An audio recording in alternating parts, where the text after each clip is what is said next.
Hello friends. आप में से बहुत सारे लोग कमेंट करके क्वेश्चन पूछ रहे थे कि जीएसटी इंस्पेक्टर और इनकम टैक्स इंस्पेक्टर और एसएससी सीजीएल की जो 4600 ग्रेड पे की पोस्ट है उनकी प्रमोशन का क्या सिनेरियो है। तो जिस पोस्ट में हम हैं मतलब जीएसटी इंस्पेक्टर, सबसे घटिया हाल उसी का है। उसकी कुछ वजहें हैं। उसकी वजह ये है कि इंस्पेक्टर कैडर में लोग ज़्यादा हैं और सुपरिटेंडेंट में कम हैं। तो आप ऐसे सोचिए कि 10 इंस्पेक्टर बनते हैं और सुपरिटेंडेंट बनना है एक को, तो 9 लोगों को धीरे धीरे धीरे टाइम मिलेगा। अभी जैसे भोपाल जोन का प्रमोशन थोड़ा ठीक चल रहा है और 2014 बैच वालों का प्रमोशन स्टार्ट है। कब ख़त्म होगा वो कह नहीं सकते हैं, क्योंकि 2014 में सबसे ज़्यादा वैकेंसी भरी गई थी। तो उस वजह से क्या हुआ कि काफ़ी ज़्यादा लोग हो गए थे इंस्पेक्टर में, और इंडिया लेवल पे भी यही हाल है। उसकी वजह से थोड़ा लेट हो रहा है।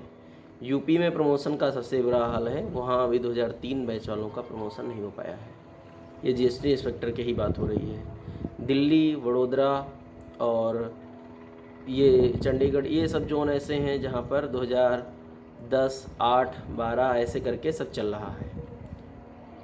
मतलब ये प्रमोशन चल रहा है और 2014 भोपाल जोन में चल रहा है। चेन्नई में, उड़ीसा में और कुछ ऐसी जगह हैं जैसे शायद बेंगलोर है, चेन्नई है, उड़ीसा है।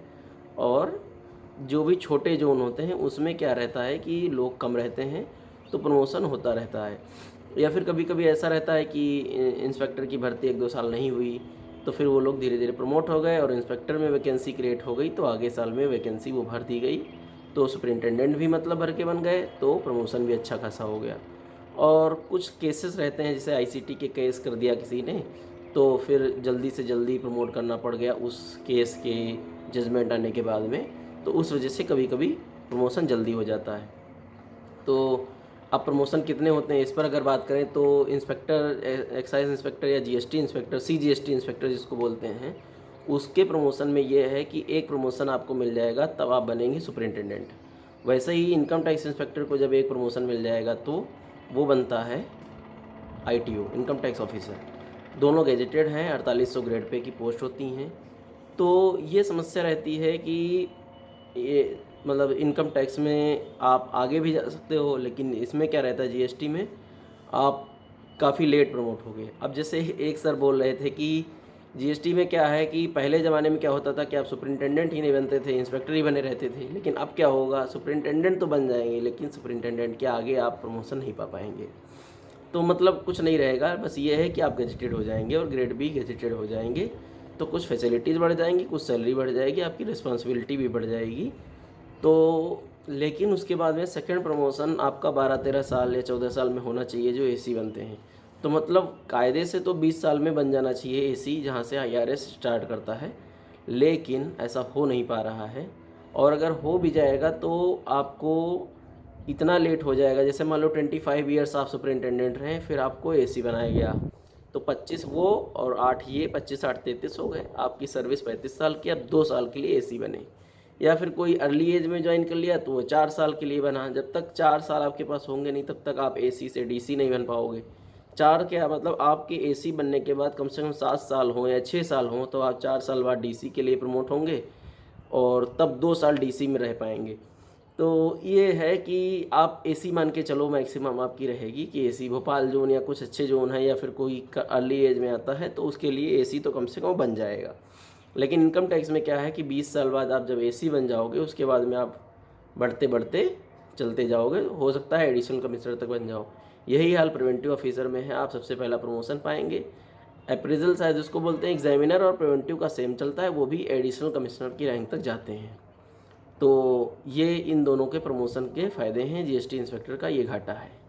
तो आप समझ सकते हो कि क्या सही है क्या गलत है, कौन सी पोस्ट अच्छी है ज़्यादा।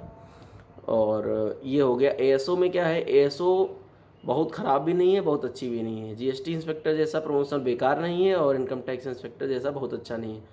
लेकिन आप अगर इस हिसाब से रैंकिंग करोगे तो आप ये समझ लो कि आप जेसी रैंक तक पहुंच जाओगे, इनकम टैक्स वाले जेसी रैंक तक पहुंच जाओगे। उसमें उसका अलग रहता है, जैसे उसमें अंडर सेक्रेटरी, असिस्टेंट सेक्रेटरी, फिर इस टाइप से कुछ चलता है उसका, तो वहाँ भी सही है।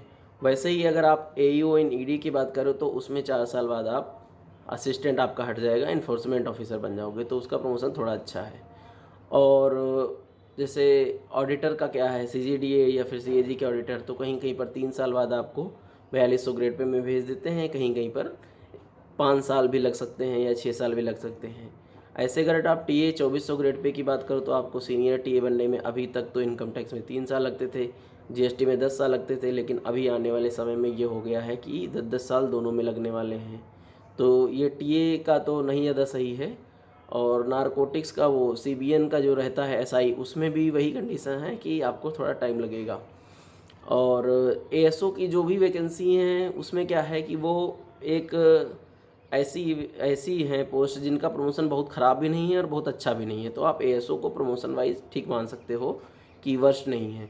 इनकम टैक्स काफ़ी अच्छा है, प्रिवेंटिव ऑफिसर एग्जामिनर में थोड़ा आपकी पोस्टिंग को लेकर रहता है, लेकिन प्रमोशन उसका ख़राब नहीं है, प्रमोशन अच्छा है, एडिशनल कमिश्नर तक बन जाते हो और आपके अंडर में काफ़ी जुरिस्डिक्शन आ जाता है।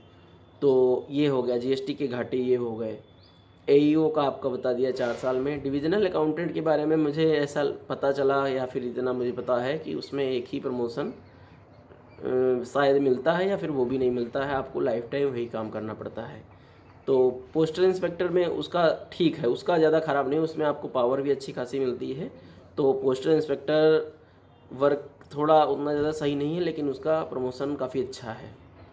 और अगर आप बात करते हैं वो जो नारकोटिक्स वाला इंस्पेक्टर है, उसका भी बहुत ज़्यादा ख़राब नहीं, उसमें भी आगे जा सकते हो। CBI SI का प्रमोशन अच्छा है, CBI SI में आप काफ़ी ऊंचे लेवल तक जा सकते हो। आप अगर देखोगे उसकी कुछ जॉब प्रोफाइल में, मतलब पुलिस जॉब है तो थोड़ा स्ट्रिक्ट रहता है, लेकिन काफ़ी अच्छी प्रमोशन है उसमें भी।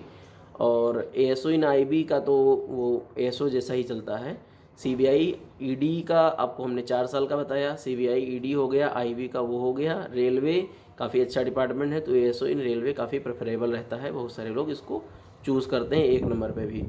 और यही सारी वैकेंसीज़, यही सारी पोस्ट आती हैं CGL से, मोटे मोटे तौर पे बता दिया। अगर कोई छूट गई हो तो आप उसका कमेंट करके पूछ लेना।